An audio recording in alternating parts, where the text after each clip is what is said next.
ಪೂಜ್ಯಾಯ ರಾಘವೇಂದ್ರಾಯ ಸತ್ಯಧರ್ಮರತಾಯ ಚ ಭಜತಾಂ ಕಲ್ಪವೃಕ್ಷಾಯ ನಮತಾಂ ಕಾಮಧೇನುವೆ. ಹಾಯ್ ಫ್ರೆಂಡ್ಸ್, ಎಲ್ರಿಗೂ ನಮಸ್ಕಾರ. ಈ ವಿಡಿಯೋ ಏನು ನೋಡ್ತಾ ಇದ್ದೀರಾ ಅದು ನನ್ನ ಮೊದಲನೆಯ ವ್ಲಾಗ್ ಆಗಿರುತ್ತೆ. ರಾಯರ ಆಶೀರ್ವಾದದಿಂದ ನಾನು ಈ ವ್ಲಾಗ್ನ ಸ್ಟಾರ್ಟ್ ಮಾಡ್ತಾಯಿದ್ದೀನಿ. ಅದು ಗುರುವಾರ ದಿನವೇ ಸ್ಟಾರ್ಟ್ ಮಾಡ್ತಾಯಿದ್ದೀನಿ. ರಾಯರು ಎಲ್ರಿಗೂ ಒಳ್ಳೇದು ಮಾಡಿ ನನಗೆ ಸಪೋರ್ಟ್ ಮಾಡಿ. ನಾನು ಪ್ರತಿ ಗುರುವಾರ ಇದೇ ಥರ ಪೂಜೆ ಮಾಡ್ತೀನಿ. ರಾಯರು ನನಗೆ ತುಂಬ ಒಳ್ಳೇದು ಮಾಡಿದ್ದಾರೆ. ಇದೇ ಥರ ಮುಂದೆನೂ ಒಳ್ಳೇದು ಮಾಡ್ತಾರೆ. ಪೂಜ್ಯಾಯ ರಾಘವೇಂದ್ರಾಯ ಸತ್ಯಧರ್ಮರತಾಯ ಚ ಭಜತಾಂ ಕಲ್ಪವೃಕ್ಷಾಯ ನಮತಾಂ ಕಾಮಧೇನುವೆ. ರಾಘವನ್ ಓಯ್, ರಾಯರ ಹತ್ರ ಮಾತಾಡ್ತಿದ್ದೆ ಬಂಗಾರಿ. ಕೃಷ್ಣ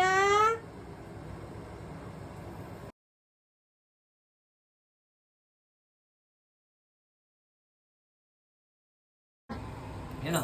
ನಮಸ್ತೆ ಶವನಾಥಾಯ ನೇನಾನಂದರೂಪಿಯೇ ವೈರಾಪುರಿ ನಿವಾಸಾಯ ವಾಸುದೇವಾಯ ಹರೇ ಪರಮಾತ್ಮನೆ ಪ್ರಣತಕ್ಲೇಶನಾಶಾಯ ಗೋವಿಂದಾಯ ನಮೋ ನಮಃ. ರಾಮಾಯ ರಾಮಭದ್ರಾಯ ರಾಮಚಂದ್ರಾಯ ವೇದಸೆ ರಘುನಾಥಾಯ ನಾಥಾಯ ಸೀತಾಯ ಪತಿಯೇ ನಮಃ. ಓಂ ಶ್ರೀರಾಮ ರಾಮ ರಾಮೇತಿ ರಮೇ ರಾಮೇ ಮನೋರಮೆ ಸಹಸ್ರನಾಮ ತತ್ತುಲ್ಯಂ ರಾಮ ರಾಮ ಮನೋರಮೆ. ಶ್ರೀರಾಮ ರಾಮ ರಾಮೇತಿ ರಮೇ ರಾಮೇ ಮನೋರಮೆ ಸಹಸ್ರನಾಮ ತತ್ತುಲ್ಯಂ ರಾಮ ರಾಮ ಮನೋರಮೆ. ಪೂಜ್ಯಾಯ ರಾಘವೇಂದ್ರಾಯ ಸತ್ಯಧರ್ಮರತಾಯ ಚ ಭಜತಾಂ ಕಲ್ಪವೃಕ್ಷಾಯ ನಮತಾಂ ಕಾಮಧೇನುವೆ. ಓಂ ಶ್ರೀ ಗುರುಭ್ಯೋ. ನೀವೇ ನೋಡಿದ್ರಲ್ಲ ಫ್ರೆಂಡ್ಸ್, ಯಾವ ಥರ ಕುಣಿತಾನೆ. ಅದೇನೋ ಗೊತ್ತಿಲ್ಲ, ರಾಘವೇಂದ್ರ ಸ್ವಾಮಿ ಪೂಜೆ ಮಾಡಿದಾಗ ಅವ್ರ ಶ್ಲೋಕಗಳನ್ನ ಕೇಳಿದಾಗ ಕುಣಿತಾನೆ. ರಾಯರ ಹತ್ರ ಅವ್ರ ಮುಂದೆ ಕೂತ್ಕೊಂಡ್ರೆ ಸಾಕು, ರಾಯರಂತೂ ಪ್ರಸಾದ ಪಕ್ಕ ಕೊಡ್ತಾರೆ. ಅದು ತುಂಬ ಇಷ್ಟ ಆಗುತ್ತೆ ಅವನಿಗೆ. ಪೂಜೆಗಳನ್ನ ಮಾಡಿದಾಗ ಆ ಥರ ಶ್ಲೋಕಗಳನ್ನ ಹೇಳ್ಕೊಟ್ಟಾಗ ಖುಷಿಯಿಂದ ಕೇಳ್ತಾನೆ.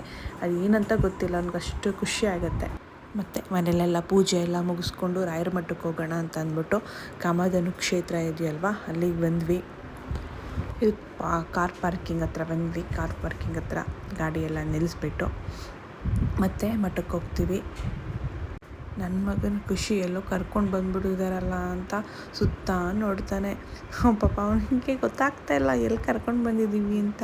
ಸುತ್ತಮುತ್ತ ನೋಡ್ತಿದ್ದಾನೆ. ಒಂಥರ ಖುಷಿ ಅವ್ನಿಗೆ. ಆಚೆ ಎಲ್ಲಾದರೂ ಕರ್ಕೊಂಡು ಬಂದುಬಿಟ್ರಂತೂ ಫುಲ್ ಹ್ಯಾಪಿಯಾಗಿರ್ತಾನೆ. ನಿದ್ದೆ ಬಂದರೂ ನಿದ್ದೆ ಮಾಡಲ್ಲ, ಆ ಥರ ಆ್ಯಕ್ಟಿವ್ ಆಗಿರ್ತಾನೆ. ನೋಡಿ, ಇವಾಗ ಮಠದ ಹತ್ರ ಬಂದ್ವಿ, ಒಳಗಡೆ ಹೋಗ್ತಾ ಇದ್ದೀವಿ. ನಾನಂತೂ ತುಂಬ ದಿನ ಆಗಿತ್ತು ಪ್ರೆಗ್ನೆಂಟಲ್ಲಿ ಹೋಗಿದ್ದಿದ್ದು ಅಷ್ಟೇ ರಾಯರ ಮಠಕ್ಕೆ. ಅದಾದಮೇಲೆ ಡೆಲಿವರಿ ಎಲ್ಲ ಆದಮೇಲಿಂದ ರಾಯರ ಮಠಕ್ಕೆ ನಾನು ಹೋಗೇ ಇರಲಿಲ್ಲ. ಇವತ್ತು ಬಂದಿದ್ದೀನಿ. ರಾಯರು ಇವತ್ತು ನನ್ನನ್ನು ಕರೆಸ್ಕೊಂಡಿದ್ದಾರೆ ರಾಯರ ಮಠಕ್ಕೆ. ಬರಬೇಕು ಅಂತ ಅಂದ್ಕೊತಾನೇ ಇದ್ದೆ, ಆದರೆ ಬರೋಕ್ಕೆ ಆಗ್ತಾ ಇರಲಿಲ್ಲ. ಕೊನೆಗೂ ಇವತ್ತು ಬಂದಿದ್ದೀನಿ. ನನ್ನ ಮಗನಿಗೆ ಫಸ್ಟ್ ರಾಯರ ಮಠಕ್ಕೆ ಕರ್ಕೊಂಡು ಬರ್ತಿರೋದು ಫಸ್ಟ್ ಟೈಮು. ಅನ್ನಪ್ರಸನ್ನ ಮಾಡಬೇಕಾದ್ರೆ ಅನ್ನಪೂರ್ಣೇಶ್ವರಿ ದೇವಸ್ಥಾನಕ್ಕೆ ಕರ್ಕೊಂಡೋಗಿದ್ದಷ್ಟೇ. ಅದಾದಮೇಲೆ ಯಾವ ಟೆಂಪಲ್ಗೂ ಕರ್ಕೊಂಡು ಹೋಗಿರಲಿಲ್ಲ. ಫಸ್ಟ್ ನನಗೆ ಆಸೆ ಇದ್ದಿದ್ದು ಅದೇ, ರಾಯರ ಮಠಕ್ಕೆ ಕರ್ಕೊಂಬರ್ಬೇಕು ಅಂತ. ಬಟ್ ಆಗಲಿಲ್ಲ.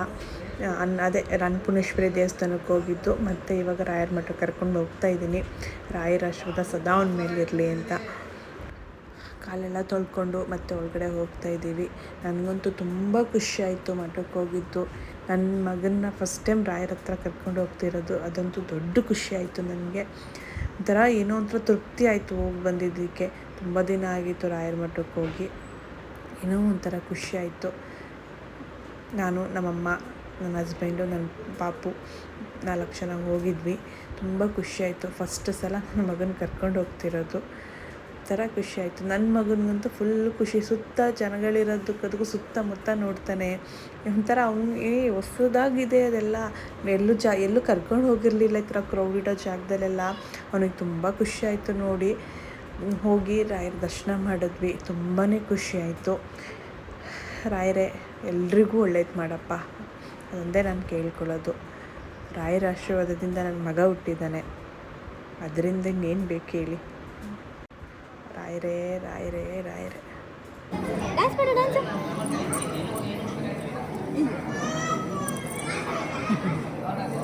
ಪೂಜ್ಯಾಯ ರಾಘವೇಂದ್ರಾಯ ಸತ್ಯಧರ್ಮರತಾಯ ಚ ಭಜತಾಂ ಕಲ್ಪವೃಕ್ಷಾಯ ನಮತಾಂ ಕಾಮಧೇನುವೇ ಕೃಷ್ಣಾಯ ವಾಸುದೇವಾಯ ಹರೆಯೇ ಪರಮಾತ್ಮನೆ ಪ್ರಣತಕ್ಲೇಶನಾಶಾಯ ಗೋವಿಂದಾಯ ನಮೋ ನಮಃ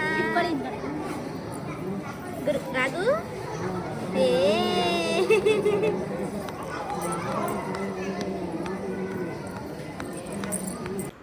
ಒಳಗಡೆ ದರ್ಶನ ಎಲ್ಲ ಮುಗಿಸ್ಕೊಂಡು ಪ್ರದಕ್ಷಿಣೆ ಹಾಕಿ ಮತ್ತೆ ಅಲ್ಲಿ ಆಚೆ ಬಂದ್ವಿ. ಇಲ್ಲಿ ತುಪ್ಪದ ದೀಪ ಹಚ್ತಾರಲ್ವ ಆ ಜಾಗ ಇದು.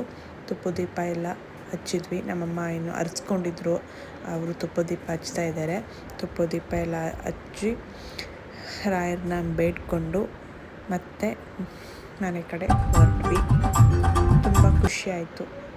ಟೆಂಪಲ್ಗೆ ಹೋಗಿ ಬಂದಿದ್ದು, ರಾಯರ ಮಠಕ್ಕೆ ಹೋಗಿ ಬಂದಿದ್ದು. ಅಲ್ಲಿಂದ ಬಂದು ನಾವು ಸಂಜೆ ಹೋಗಿದ್ದು ರಾಯರ ಮಠದಕ್ಕೆ. ಮನೇಲಿ ದೀಪನೂ ಹಚ್ಚಿರಲಿಲ್ಲ. ಸಂಜೆ ಒಂದು 4 o'clock ಆ ಥರ ಹೋದ್ವಿ. ಬಂದಿದ್ದೆ 6:30 ಆಗೋಯ್ತು. ಇನ್ನು ಪಾಪುಗೂ ಊಟ ಮಾಡಿಸ್ಬೇಕಿತ್ತು. ಅಮ್ಮ ಮಾಡಿಕೊಟ್ಟೆ. ಅಮ್ಮ ಊಟ ಮಾಡಿಸ್ತಾ ಇದ್ದಾರೆ ಇವಾಗ. ನೋಡಿ ತಿಂತಾ ಇದ್ದಾನೆ. ಒಟ್ಟು ಅವನು ದೇವ್ರ ಮುಂದೆ ಕುತ್ಕೊಂಡ್ಬಿಡ್ಬೇಕು. ಮತ್ತು ಅಲ್ಲಿ ಪುರಿ ಖಾರ ತಂದಿದ್ವಿ, ಅದು ಸ್ವಲ್ಪ ವಿಡಿಯೋ ಮಾಡಿಕೊಂಡೆ. ಇವನು ಕವರ್ನ ಹಿಡ್ಕೊಂಡು, ಅದು ವೆಯ್ಟ್ಲೆಸ್ ಅಲ್ವಾ, ಅವನಿಗೆ ಒಂಥರ ಸೌಂಡ್ ಬರ್ತೈತಲ್ಲ, ಮುರ ಸೌಂಡ್ ಬರ್ತೈತಲ್ಲ, ಆ ಕವರ್ನ ಇಟ್ಕೊಂಡು ಆಟ ಆಡ್ತಾ ಇದ್ದಾನೆ.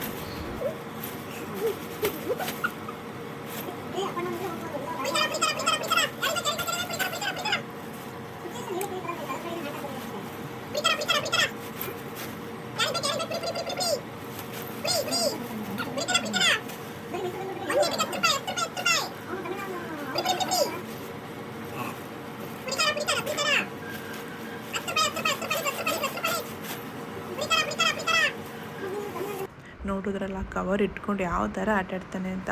ಹೊಟ್ಟೆ ತುಂಬ ಊಟ ಮಾಡಿದ್ರಂತೂ ಆರಾಮಾಗಿ ಆಟ ಆಡ್ಕೊಂಡಿರ್ತಾನೆ. ನಾವು ಅಷ್ಟೇ ಊಟ ಎಲ್ಲ ಮಾಡಿಕೊಂಡು ಪಾಪು ಜೊತೆ ಆಟ ಆಡ್ತಾಯಿದ್ವಿ. ಈ ವಿಡಿಯೋ ನಿಮ್ಗೆ ಇಷ್ಟ ಆದರೆ ಒಂದು ಲೈಕ್ ಮಾಡಿ, ಶೇರ್ ಮಾಡಿ, ಕಮೆಂಟ್ ಮಾಡಿ. ಪ್ಲೀಸ್ ನನಗೆ ಸಪೋರ್ಟ್ ಮಾಡಿ. ನನ್ನ ಮೊದಲನೇ ವ್ಲಾಗ್ ಆಗಿರೋದ್ರಿಂದ ನನಗೆ ಸಪೋರ್ಟ್ ಮಾಡಿ. ನಾನು ಮತ್ತೆ ಮುಂದಿನ ದಿನಗಳಲ್ಲಿ ಇದೇ ಥರ ವ್ಲಾಗ್ಗಳನ್ನ ಮಾಡ್ತೀನಿ. ಎಲ್ರಿಗೂ ನಮಸ್ಕಾರ.